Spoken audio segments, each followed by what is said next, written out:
Now let me show you perhaps the most exciting example of controllable light sources, or a projector camera system where both a camera and a projector are used to generate light that's controlled enough to actually become a headlight on a car. This is what's going on at CMU, and I'm going to let them describe it to you. Automotive headlights have been on the road for nearly 135 years, but surprisingly, driving at night is still very dangerous. Today's headlights are bright, energy efficient, and even adaptively illuminate the road. But even the best ones are not generally for performing multiple tasks, and they typically require mechanical parts. We have developed a headlight with a single hardware configuration that can be programmed to adapt to any road environment.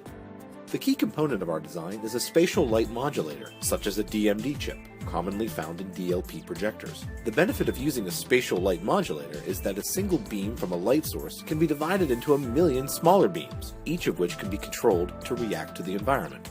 The spatial light modulator is optically co-located with a camera that senses and captures images in front of the vehicle. The images are analyzed with a processor that also controls the spatial light modulator to appropriately illuminate the road environment. In order to be useful at highway speeds, we determined that the headlight needs to react within 2 milliseconds of acquiring an image. A high-speed spatial light modulator was built by combining a custom DMD board and the chip with the optics and the light source of an off-the-shelf DLP projector. The result is a spatial light modulator capable of display rates of over 1000 Hz. The prototype is a little bulky, so suction cups are used to mount the prototype on the hood of a pickup truck for road testing. We demonstrate the versatility of the headlight by first addressing one of the biggest problems while driving on the road: the glare problem. The solution to this problem is straightforward, due to the high spatiotemporal resolution of our prototype. After detecting oncoming vehicles by their headlights, only the light rays directed toward other drivers are disabled. This works for any number of vehicles in any number of lanes on the road. This should look familiar to anyone that has been blinded by headlights. The anti-glare feature of this prototype is disabled to emulate the glare typically seen from standard headlights. When our system's anti-glare function is enabled, the difference is very dramatic. The oncoming driver is no longer blinded, and the vehicle and the road environment become more visible. Now, how does it look to the driver equipped with the headlight prototype? Because the prototype has unprecedented resolution over space and time, there is little perceptible difference to the driver, even with 3 oncoming vehicles in the other lane. So with the programmable headlight, drivers can use the brightest headlights available or always keep their high beams on without losing too much light. This is a stark contrast to LED-based anti-glare headlights. Another problem that our headlight can address is poor visibility in the snow. Driving at night during a snowstorm is a nightmare.